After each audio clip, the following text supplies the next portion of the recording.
Parenting. Hey there. Welcome to the Parental Alienation Daily. It is so good to be back, and I'll get back on a consistent schedule. It's been a while since I've had a computer, so thank you for hanging in there with me. Take a look at today's PA Daily. We have a couple good headlines. There's a video on this article. There's a long list of counterintuitives. And what I'm going to do is scroll down and check out this article right here, 5 Steps to Reversing Parental Alienation. So let's do a revisit. Child alienation is a situation where a child rejects a parent and doesn't want to have contact with them. It usually occurs in the context of a family law battle over who the child will live with and how the child should be cared for. In other words, children have been put in the middle of the dispute. And this may be caused by parental alienation. This is a situation where the child is deliberately turned against their other parent through a campaign of telling the child terrible things about them or deliberately undermining their contact. Keyword in this sentence is sometimes. A parent who's causing alienation isn't fully aware of what they're doing. In a very mild case, perhaps. However, in the more extreme cases where there's no more, that's not a sometimes, that's done on purpose because the alienator is someone who's more diagnosed, undiagnosed, dark triad personality, total personality disorder, and they are fully engaging in a warfare to smear and hurt and destroy the other parent because there's an attachment disorder there. So the extreme cases, it is done strategically, it is done on purpose. So instead of protecting the child from their own emotions, these parents encourage the child to align with them and against the other parent and even other family members or friends as well. There'll be an ongoing smear campaign. The article proceeds to talk about how children become alienated, signs of alienation, Amy Baker's work. That's what I see there. Now, take a look here. According to the article, here are 5 steps to reversing the alienation.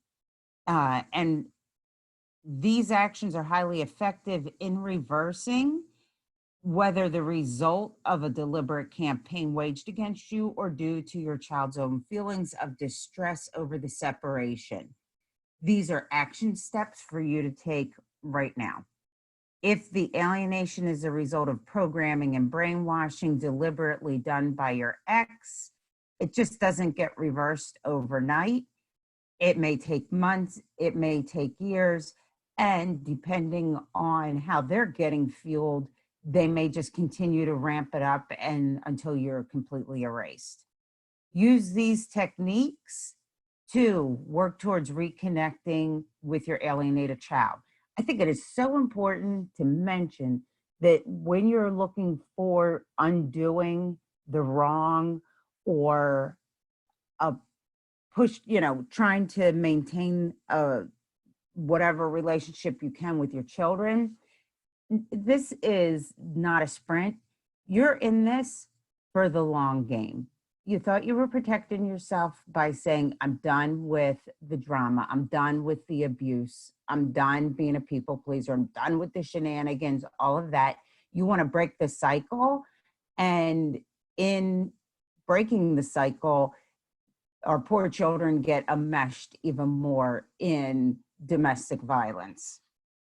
So let's talk about what are steps to take to reverse it if you're on the lower end of the continuum, but also how do these steps work for the long game for those of us who are completely erased. So You're first, stop talking about brainwashing. All right.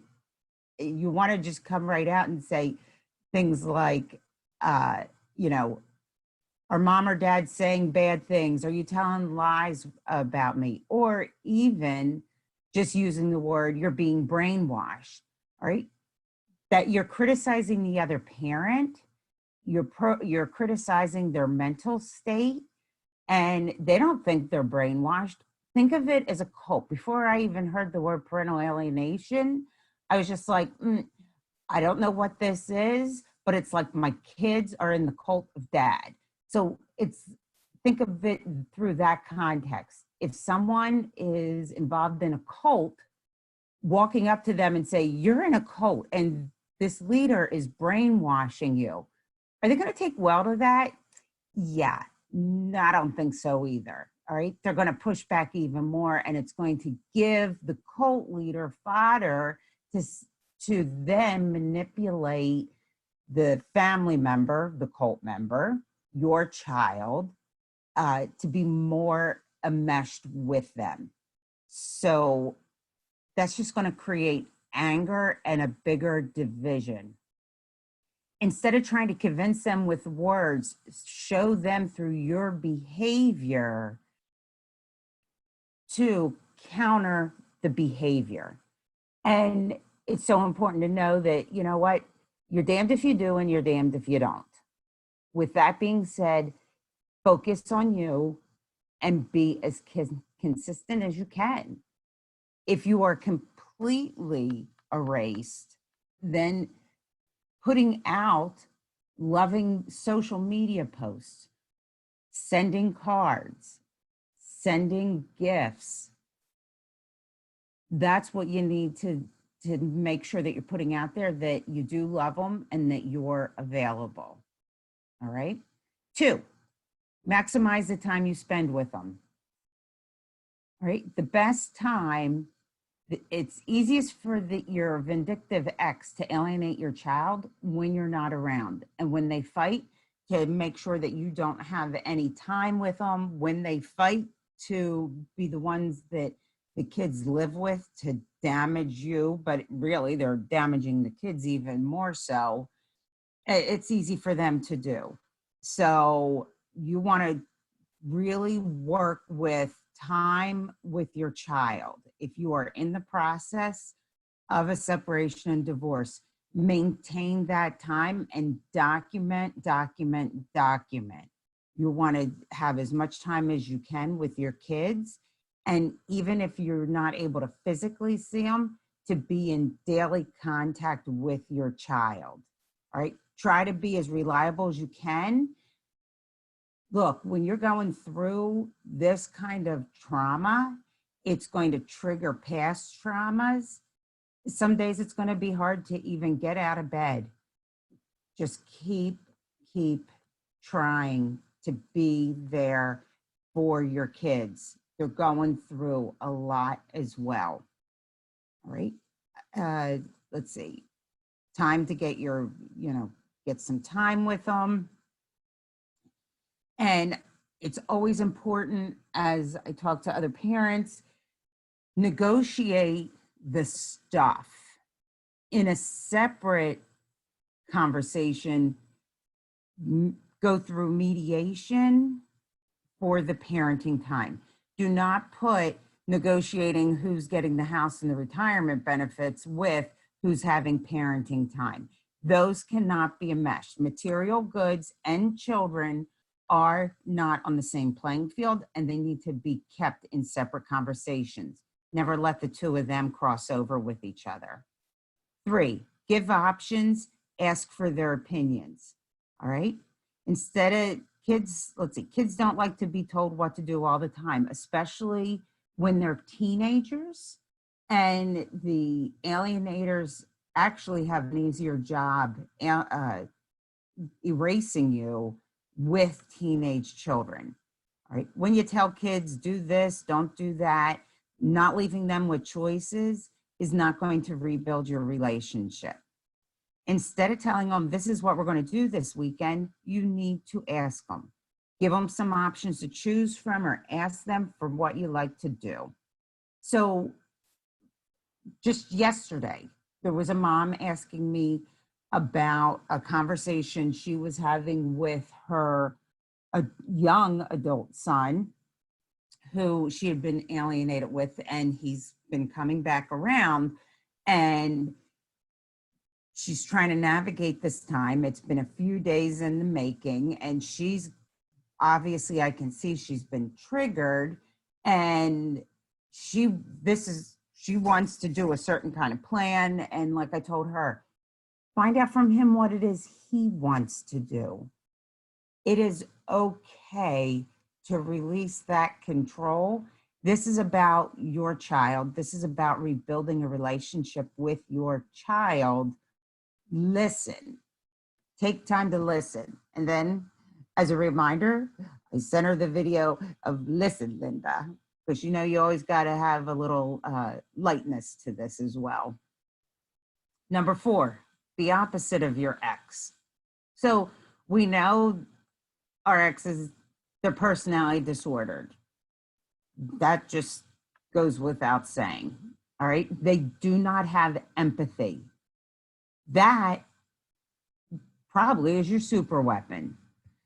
They don't accept that other people have different feelings of their own, even their children. Because remember, children are possessions to them. Children are not human beings. If they're angry with you, they will believe that the children are going to be angry with you as well. That's what they're looking for. And excuse me.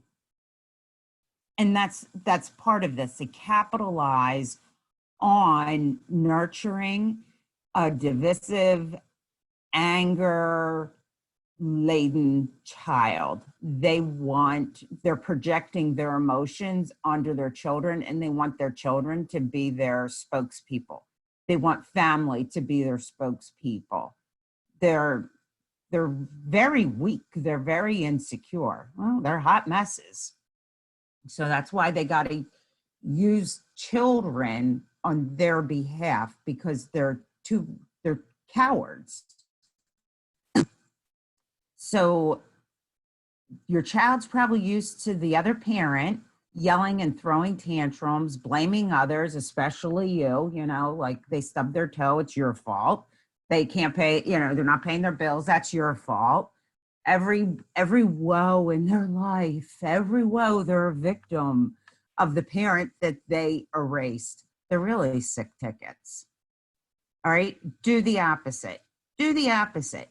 So everything about them is negative. Everything about them is drama. Everything about them is just so soul-sucking.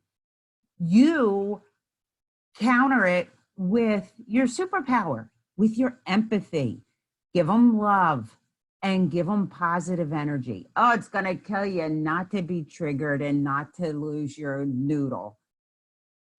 Take a deep breath. And I highly suggest Peter Walker's book. It's on the website, and he has in there steps for managing flashbacks.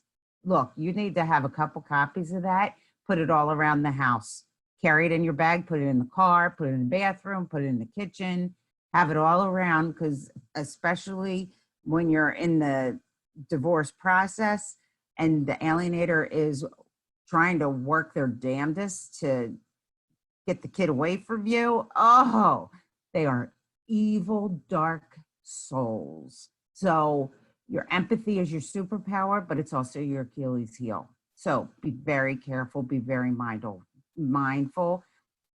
Flashback protocols. All right. When you get time with your children, listen. You listen. You ask them questions. And it's not about what they do with the other parent. And look, when you have time with your child, the alienator is going to love to text. They're going to interfere with your parenting time as much as possible. And it's so important while you're doing this to also work on your boundaries and to tell your ex, you got to call out the bad behavior and say, this is my parenting time. If there is something going on, you communicate through me. Communicate through me and stick to your guns. All right. Never badmouth or blame your ex. All right. It's going to kill you not to just spew and counteract all the nonsense they're doing. Don't do the same thing. You want to be the drama-free parent in a drama-free home. And I know it's easier said than done, but again, you're in this, it's a marathon. This is not a sprint, all right? And they may, even with sticking to this, your child may disappear and not come over for a while. Be consistent, all right? They may fight coming over, but truly, deep down, they do want to come over because it gives them peace. The problem is that after they get the peace and unconditional love at your house, they go back to the alienator, all hell breaks loose. So that's what you're dealing with.